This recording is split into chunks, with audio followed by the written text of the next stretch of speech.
This is just... it's something to keep their hands busy. I'm grateful you tracked me down when you did. As exciting as wandering the woodlands was, this is better. It's good to be part of something so important. Something that could change things. I hope there's more than just the work keeping you here. Well, there's you, of course. The Inquisition is nothing without its herald. You are who you choose to follow. Someone told me that once. Took me years to understand what he meant.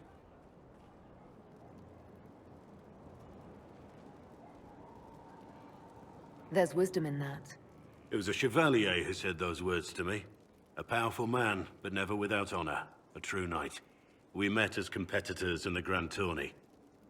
He left me with that advice before we parted. Put aside his own ambitions to help me win the melee.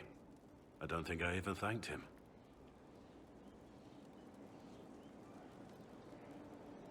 What is this Grand Tourney? You've never heard of it? The Grand Tourney of the Free Marches. It's a spectacle. Song, dance, wine, every amusement you can imagine. But the greatest part is the contest of arms. Prove yourself in the Grand Tourney, and you can make your fortune. How did he help you? There were 100 men on the field, each one fighting for himself. The knight and I had forged an alliance. It was just the two of us, and we took all comers. The goal, down as many opponents as possible. He always let me deliver the final blow.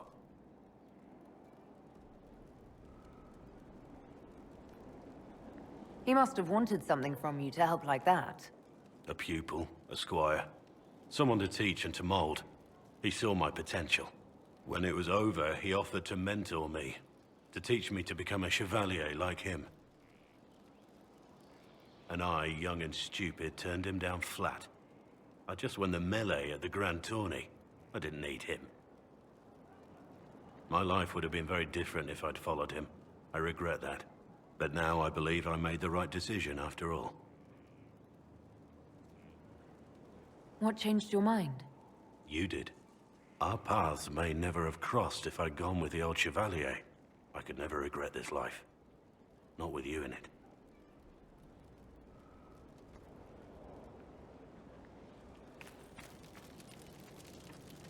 I hope you can forgive me for pushing you away.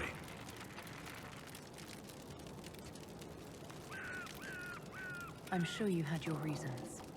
But I can't just ask you to trust my reasons blindly. I owe you an explanation for what I did. But not here.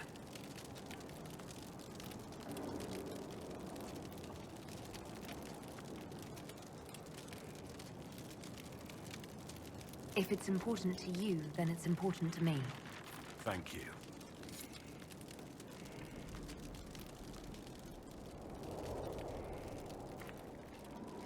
The war in Olay has claimed too many lives. I pray that it's over for good. Varric's friend Hawk said there were suspicions of corruption in Grey Warden ranks. Do you know anything about that? Corruption? What sort of corruption? Corypheus. He's been known to influence the minds of Wardens. That could very well explain why so many have disappeared. If this is true, then all Wardens are in danger. Even you. We'd better find your brothers. I agree. If Hawk's given you an idea where to start, we should get moving immediately.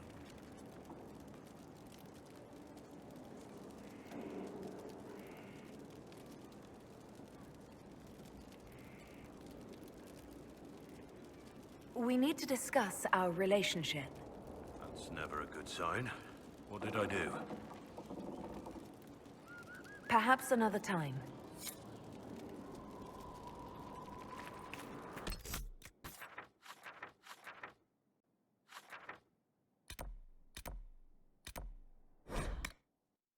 A working nursery with not a space wasted.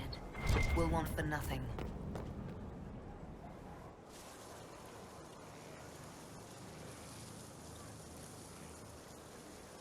'Tis a large fortress, Inquisitor. To think, until recently this place stood decrepit, occupied only by the desperate and the lost. Now it is party to events that threaten to shake the world. I wonder if it is pleased. It sounds like you've heard of Skyhold before. This fortress was built upon the remains of a site holy to the ancient elves. They called it Salan, the place where the sky is kept. It is said that from here, they reached up to the heavens to bring them down to rest. They abandoned it, as did the humans who came after them. Bones laid upon bones, silent until your arrival.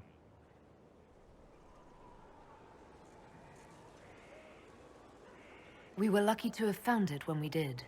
Fate is often mistaken for luck, as Mother is fond of saying. The magic in this place has seeped into the stones, protecting it from darkness. Those who let it fall to ruin did not know what they possessed. You, I think, shall do it justice. You were kind to welcome my aid, Inquisitor, even knowing as little of me as you do. I will do my best to aid your cause with all the knowledge at my disposal. This I swear to you. I appreciate whatever help you can give us. Some might think Corypheus a madman for seeking godhood. Yet one must ask, what were the old gods? What secrets of theirs did the ancient magisters know? What I fear, what all should fear, is not that Corypheus believes he can succeed. 'Tis that he actually may.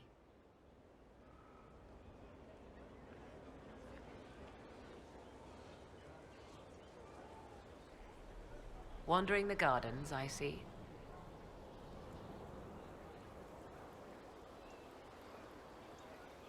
I'd like to know more about you. Ah, yes. Whence comes the mystery woman slinking her way into the Inquisition's ranks? Once I was an apostate, living well away from the banal influence of the Chantry in the Kakari Wilds. Then came the Fifth Blight with its darkspawn, and I left Ferelden for the Empress's court. 'Tis certain the nobles of Orlais breathe a collective sigh of relief that I am now here. You were in Ferelden during the Blight. The Blight began in the Kakari Wilds, so yes, I experienced it firsthand. Indeed, I fought at the hero of Ferelden's side for a time. She is the reason the Blight was defeated. We did not part on good terms. I regret a great deal, but that, most of all. And after that, I came to Orlais. The last place one would look for me, or such was my hope. The Orlesian court seems like an odd place to find someone like you. That was the point, originally. I knew the Empress was intrigued by the arcane, and that I could answer questions no Chantry mage could. Thus, we fit together nicely. I became her advisor, and she my benefactor and source of refuge. Truth be told, our arrangement would not have lasted much longer. Too many wagging tongues, even for Celine. It's odd that an apostate could live so openly. It confuses those who expect apostates to cower and hide. I stand boldly before them and demand to know why I need some Chantry mage to teach me to control my power. They would put me on a leash so they can feel safer at night. I am uninterested in their comfort. Naturally, it helps to have friends in high places. I'll leave you to the garden. As you like. My Lady Inquisitor. Now that you've seen the Inquisition up close, what are your impressions? 'Tis remarkable what you have built. I will give you that. A web of favors has wrapped every noble family in southern Thedas around your fingers. All this in precious little time, conjured from thin air through the power of fervor alone. I wonder if Corypheus suspected what he was enabling, just as I wonder what will become of all this once he is defeated. We have to defeat him first. Then I'll worry about what's next.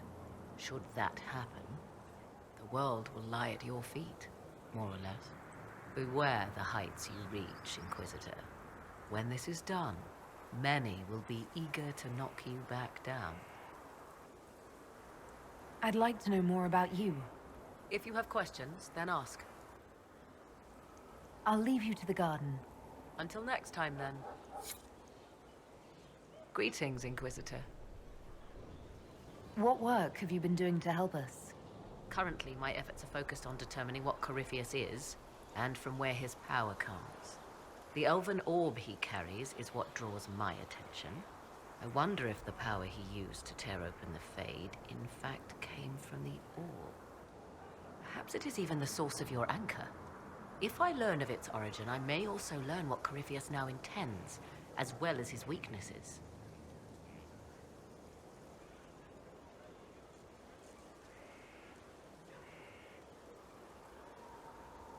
I could use your company for my excursions outside Skyhold. I have spent my share of time wandering the wilderness in the company of others, Inquisitor. Thank you for the invitation, but for now I will restrict my efforts to researching the arcane. Do you know anything about his dragon? It has the appearance of an archdemon. Of that, I am certain. A true archdemon, however, is supposedly the corrupted form of an old god. Has Corypheus actually dug up one of the ancient prisons? If so, why has a new blight not begun? His dragon is something else, something connected to his blighted nature as well as his magic. Beyond that, I cannot say. Is it even possible that Corypheus could succeed? The Black City exists. Wherever one goes in the Fade, it is visible in the sky. The last time Corypheus and his cohort stormed its doors, they unleashed the Blight upon the world. This time, perhaps he might indeed gain untold power, becoming something unto a god. It is also possible he could unleash something far worse than the Blights. So yes, Corypheus could succeed in his goal. If not, his attempt alone could destroy the world. Corypheus says I'm a rival. Does that mean... Could you become a god? That depends. Are you prepared to use your anchor to enter the Black City? No, never. Tell Corypheus that, and see if he believes you. Someone of your skills could do more. I am doing what I can. In time, we shall see what more I can offer you. I'll leave you to the garden. Until next time, then.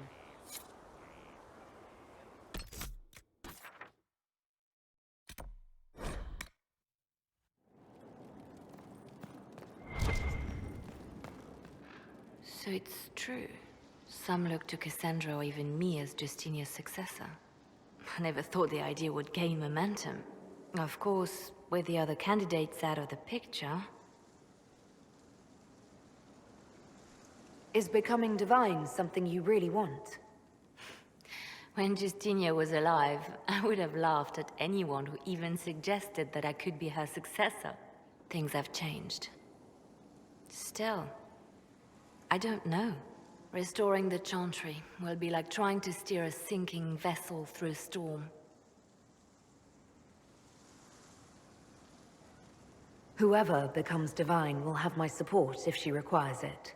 And I'm sure whoever becomes divine will absolutely require the Inquisition's backing. The Chantry is faltering, but it still has influence over the people. Who tells the people what's right? Who do they look to in times of peril? A divine with enough support can change the Chantry. And with it, Thedas. But this is a discussion for later. If Corypheus wins, finding a new divine will be the least of our problems.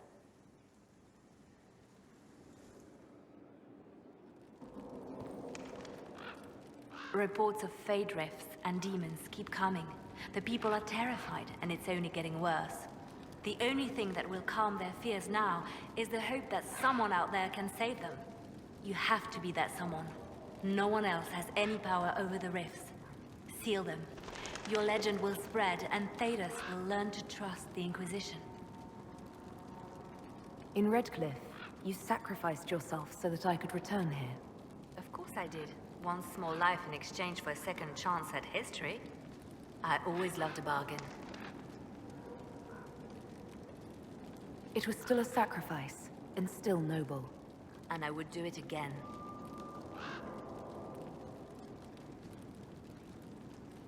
Anything I should know? Celine has cemented power in Orlais. Good, we need an ally like her. At the moment, she's said to be rooting out the last of Gaspard's supporters. Once that is done, we will have a united Orlais behind the Inquisition. They called you the left hand of the Divine.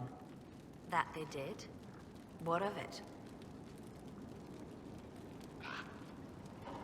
What is the point of an Inquisition? Justinia would have started the Inquisition if the Divine Conclave failed to restore peace.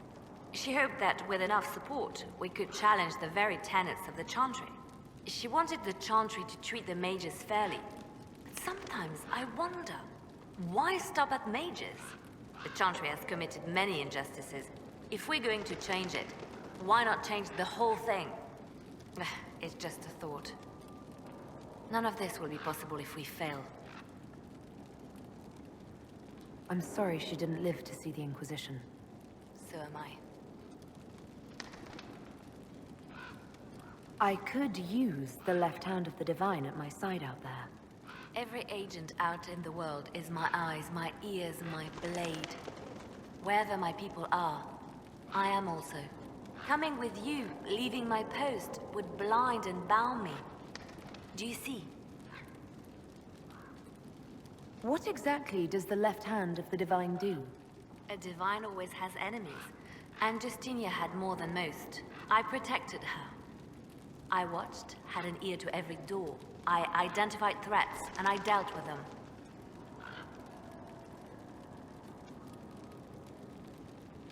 Why did Justinia have so many enemies? There were many who felt she was unfit to be divine. She had a past, a worldly life. Unlike many, she wasn't given to the Chantry as a child. She chose it, and somehow that made her unworthy. And because they thought she was unworthy, they wished her harm. It sounds like you did some unscrupulous things as the left hand. Perhaps, but wouldn't you do anything to protect what you love? I'd like to hear about Justinia. What was she like? A friend. A mentor. Like me, she had secrets, made mistakes. It made her human. I think her followers responded to that.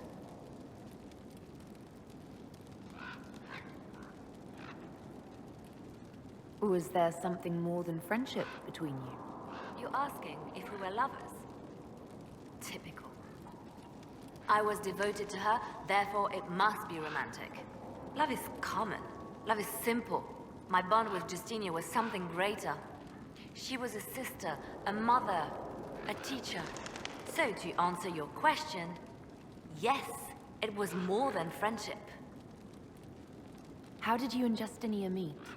I met her a long time ago, before she became divine. Before she was Justinia. When I met her, she was Mother Dorothea. I was at my lowest. Broken, lost. And she saved me. No, wait.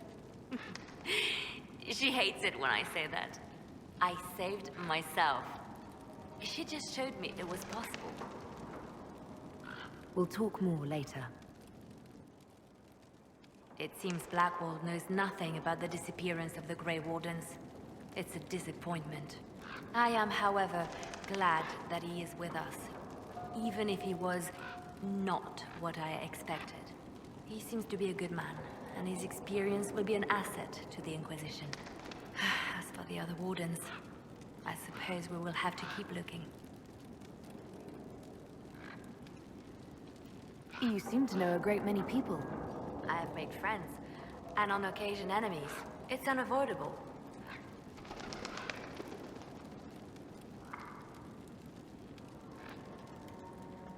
You have a history with the Warden who entered the Blight, don't you? I had the privilege of calling her friend before she died. The world seemed much duller after that. It still does. You seem to know Josephine quite well. I met her a long time ago, but we didn't become good friends until years later. After the Blight, in fact. I'd just returned to Val Royeaux, and she welcomed me back by throwing a diplomatic ball. She was the Antivan ambassador at the time, you see. The ball was... alright. Too many politicians. At midnight, Josie and I left to find a real party. We've been friends ever since. What do you consider a real party? It's not a real party until someone's small clothes are pinned to a chantry board. And that's all I'm saying about it. What do you know of Morrigan? I first met her when we were traveling with the hero of Ferelden. We never really got along. Morrigan can be a powerful ally. Just never forget that she's here because she wants something. Work with her, learn from her, trust her if you must, but never underestimate her. We can continue this conversation later. You know where I am.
Anything interesting?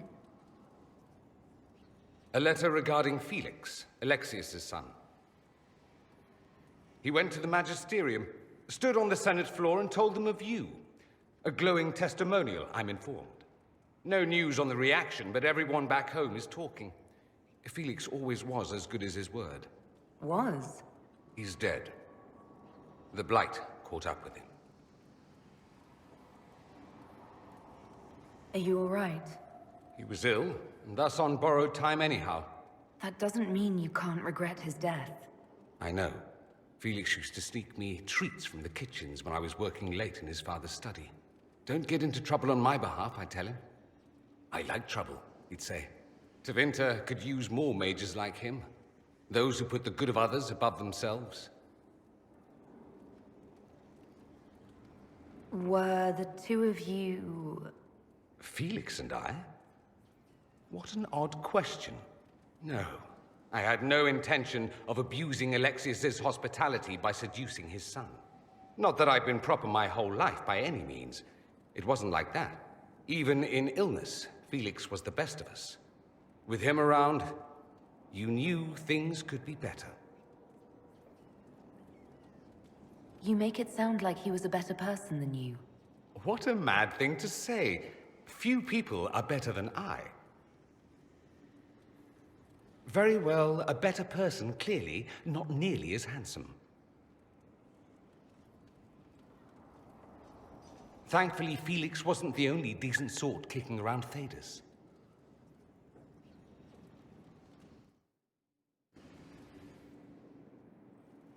Marvelous business, the Winter Palace. You saved an empress, and now she's eating out of your hand. Perfect mental image. All this dancing, politics, and murder makes me a bit homesick. That's something you'd like to do more often, then? Watch as you twist an entire empire around your little finger. Yes, please. Of course, that leaves only Tevinter. And it wouldn't work as well there. No. Why not? Our dances are so much more intense. If an evening lacks a murder, we sniff and call it a ball. I hope you tried the ham they were serving, by the way. Tasted of despair. It's fascinating.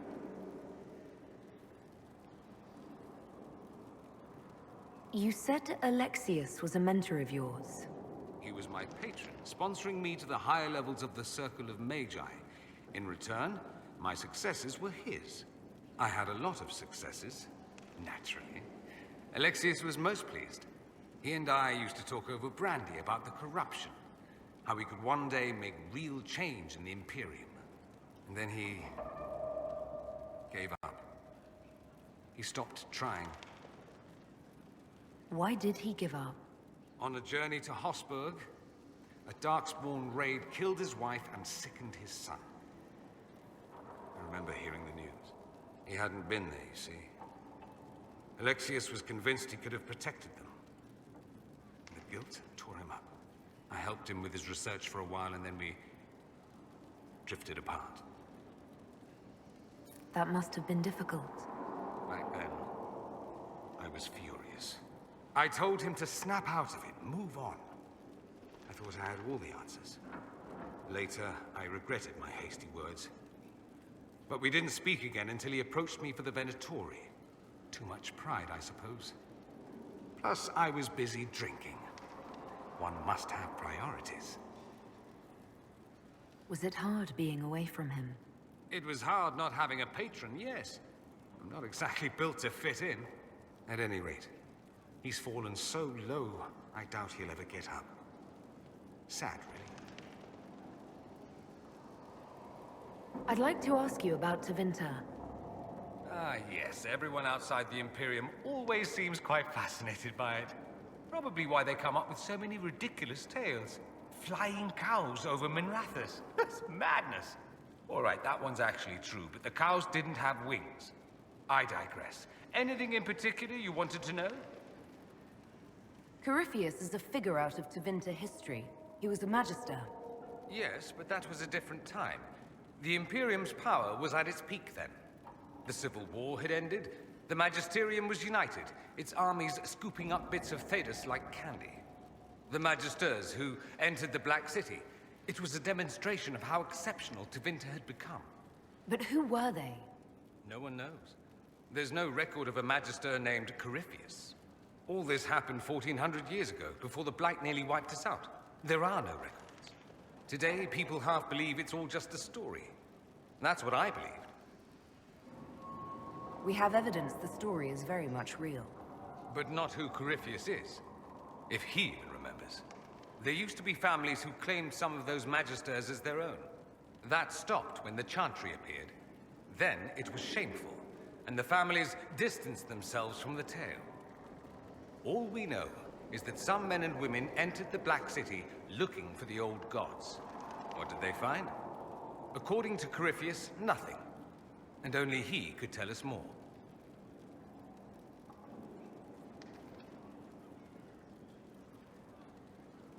There's an Imperial Chantry, isn't there? With its own divine. You people aren't supposed to talk about the Black Divine, are you? If you mention him outside the Imperium, people make that face, like you're urinating in public. But yes, we do have the Chantry, or a version of it. Night and day comparing it to yours.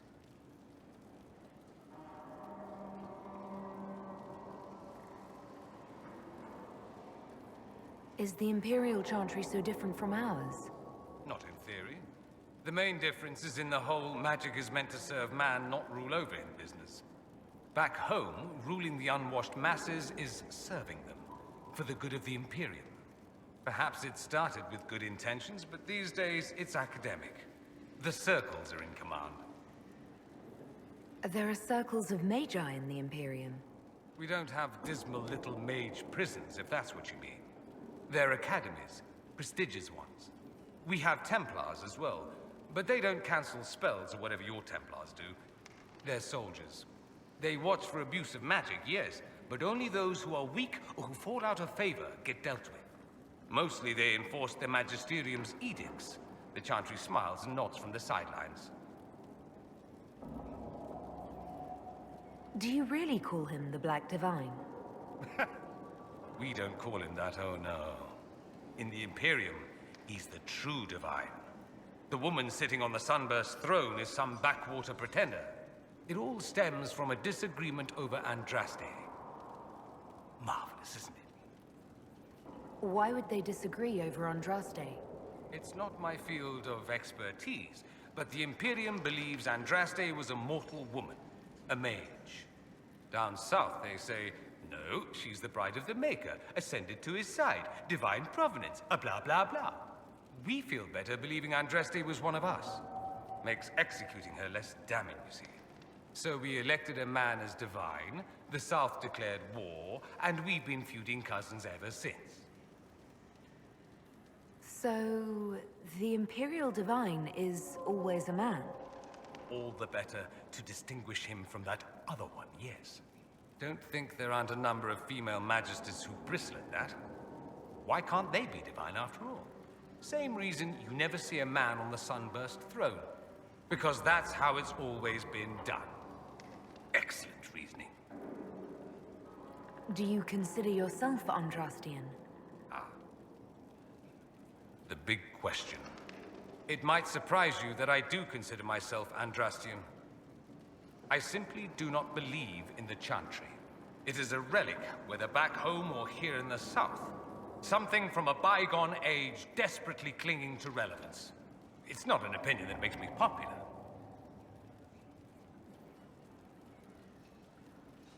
I share your opinion, actually. That's not surprising, considering what the Inquisition represents. I'll say this. I may not believe in the Chantry, but I believe in you. In me? That the Maker sent you, whether through Andraste or fate. Cassandra is not wrong. You saw that in the future, without you, Corypheus prevails. You are our bulwark against evil.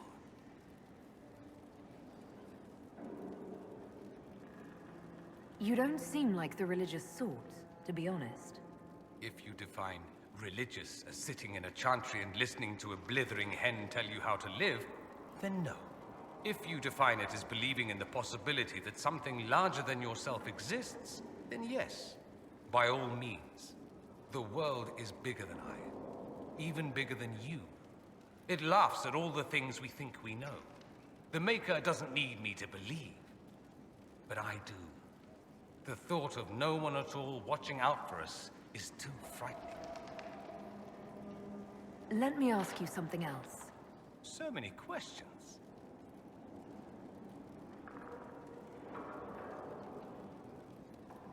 That's all I wanted to know. Fair enough. I should go. You know where I'll be.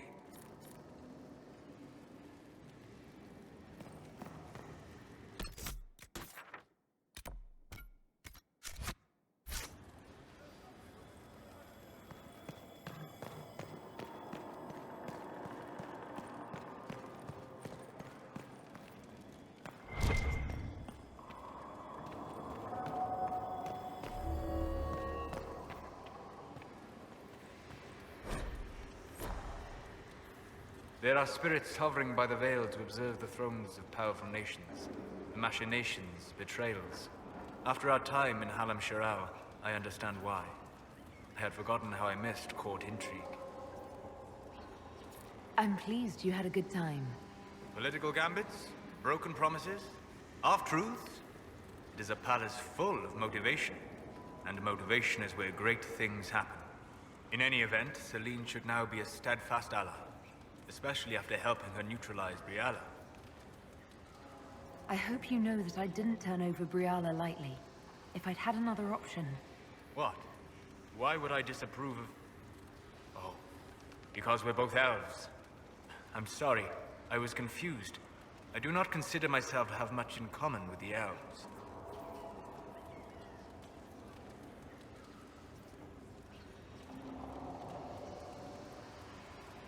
Who do you have much in common with? Who are your people? A good question. I joined the Inquisition to save the world. Regardless of who my people are, this was the best way to help them. As for the elves of Orlais, Briala did what she could. She was an admirable woman, even if her gambit failed. Even if we couldn't help Briala, I hope we can make life better for Orlesian elves.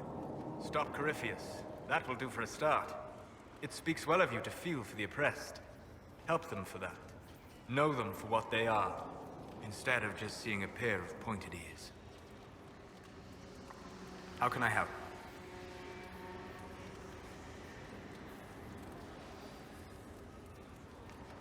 What do you know about the Fade? great deal from my wanderings. There are few hard facts, but I can share what I've learned.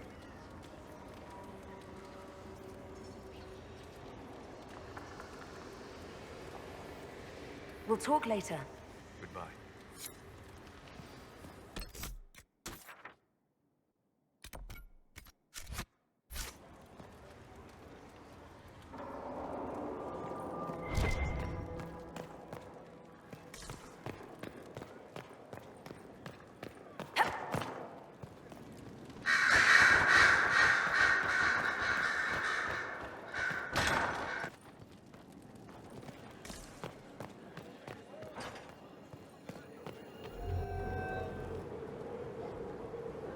Inquisitor, I wonder if you might help me with a delicate situation.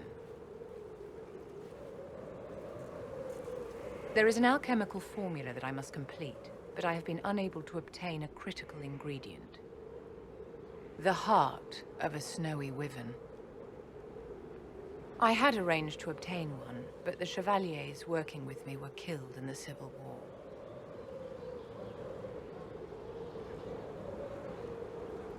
If I'm going to hunt down a snowy wyvern, I need you to tell me everything you know about it.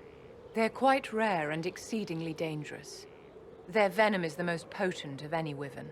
Ordinary hunters would not make the attempt. The risk is too great. You, my dear, would certainly be an equal to this monster. I didn't know you were an alchemist, Vivienne. What exactly is this project you're working on?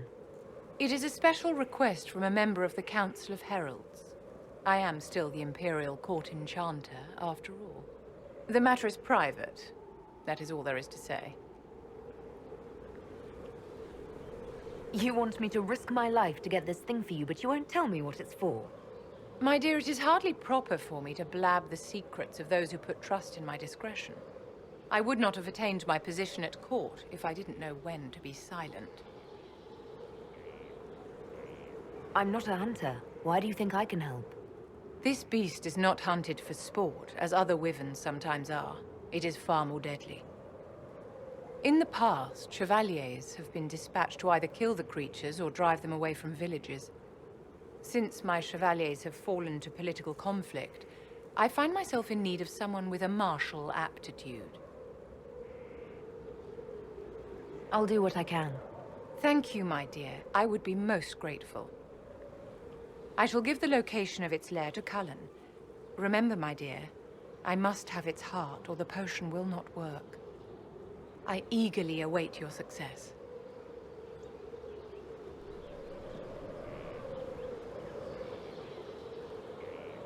You acquitted yourself well enough in the game, my dear, and now you have the gratitude of an empire. Well done. I wanted to ask you about the Circle of Magi. Of course. What do you wish to know?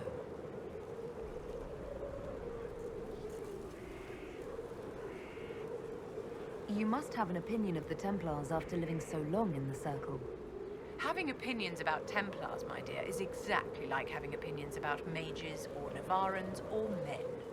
I have known some who were impossible to endure and some who were utterly charming. I have suffered insults at the hands of those in the armor, but no more than I endured from nobles or tradesmen in Val Royal. Personally, I have found the Templars a useful tool, skilled at keeping more unpleasant elements at bay. If the Circle disbanded, how can you still belong to it? The Circle is an idea, my dear, and an idea cannot be dissolved. Many of the first enchanters voted for rebellion, caring little that anything short of a unanimous decision would pit mage against mage. Rather than dissolving it, Grand Enchanter Fiona's vote split the Circle in two. The rebels follow her, the loyalists follow me. If you led all the Loyalists, why are you only First Enchanter and not Grand Enchanter? Grand Enchanters are elected, and since there are no First Enchanters besides myself, no vote can be held. I could name myself Grand Enchanter, but the title holds no meaning now. When the circles are restored, that will change. What was it like to live in a circle? My dear, your question is the root of all problems with mages. I cannot tell you. Every circle was different. Their Templars were different, their politics unique. And every person within each tower had an experience of circle life unique to themselves. Some people suffered and some were content. Some were cruel, some compassionate, and some indifferent. The same is true of people everywhere, in all circumstances, whether they are mages or not. So tell me about your personal experience with the Circle. I enjoyed life in the Montsimard Circle, my dear. It was an edifice devoted to knowledge and refinement. And mages need the company of other mages. No one else can truly understand the challenges we face, nor see the world as we do. You must have been under constant supervision, being forced by Templars to live in the tower. Was that hard to endure? My dear, I have a suite in the palace and a wing at my dear Duke Bastien's estate. I've never been forced to live anywhere. Most circles allowed mages to live away from the tower, either on their own or in service to the nobility. All that was required was permission from the first enchanter. Some circles were harsher in their restrictions. Kirkwall was the worst, but it was the exception. Most were quite permissive. Perhaps too permissive, in retrospect. How did we come to this state with the Circles in revolt? A failure of perspective that infected Circle leadership. Mages lived solely in a world of Templars and mages. They could not even imagine what was beyond the tower walls. Kirkwall gave the world a reason to remember its fear of magic. A mage killed hundreds with a snap of their fingers. Across Thedas, a new tangible fear of magic grew. Commoners and nobles alike called out to the Chantry for protection. But the malcontents in the towers thought nothing of this. They cared only for themselves and for their anger at the new Templar restrictions. When a mage attempted to assassinate Divine Justinia, again, the mages protested the investigation. The leadership chose to vote on independence based on the intolerable conditions imposed by the Templars, sparing no thought to the fact that magic was more feared in the aftermath of these attacks than it had been since Tevinter's day. So long as they had their freedom, they could care little for riots, angry mobs, or about pitting mages against each other. Are you familiar with Grand Enchanter Fiona? We've met. Before her horrendously ill-timed and selfish vote for independence, I thought her adequate at her job. In her dotage, she could not handle looking after the well-being of so many people. We would have done better to replace her years ago, to let her spend time gardening. Did they have cause to rebel? In the aftermath of their terrorist attacks? Was that really the most opportune time to break away? By all means, protest abuses by the Templars. Just don't do it in a way that says mages support wholesale murder. By voting when they did, my colleagues all but declared war upon the ordinary people of Thedas. A war in which we are outnumbered 100 to 1. I thought the fighting was only between mages and Templars. Why are mages fighting mages? The vote for independence was carried by only a small margin, but Fiona chose to let the motion stand. Those who opposed a rash declaration of war against the entire free world had little choice. By breaking from the Chantry when they did, the rebels declared themselves in support of mass murder. Anyone who did not wish to support terrorism and the slaughter of innocents was forced to take arms against the rebels. Yes? Is there anything I can do to help your efforts at restoring the Circle? After the Circles fell, their libraries were plundered by scavengers. 1,000 years of recorded knowledge in the hands of bandits. It makes me sick to think of it. I've received news that some tomes have been located, if you are interested in righting this wrong. I'll look into it for you. If you can take care of this matter, the Circle would be in your debt. Yes? Do you think that you and I might someday... How very sweet of you to ask, but no. Yes? I'd like to know more about you, Madame Vivienne. Whatever would you like to know? I'm curious how a circle mage winds up a courtier. Nobody winds up at court, my dear. It takes a great deal of effort to arrive there. I caught the eye of Duke Bastien de Ghislaine, an advantageous connection that opened many doors. When the position of Enchanter to the Imperial Court became vacant, I was able to secure it. You're married to the Duke de Ghislaine? Of course not, my dear. Don't be ridiculous. Marriage is the business of alliance and inheritance. I'm Bastien's mistress. And what does the Duchess de Ghislaine think of this arrangement? We got along quite well. Duchess Nicoline and I used to host musical salons together. She was a great patron of the arts. She passed away from a fever a few years ago, poor dear.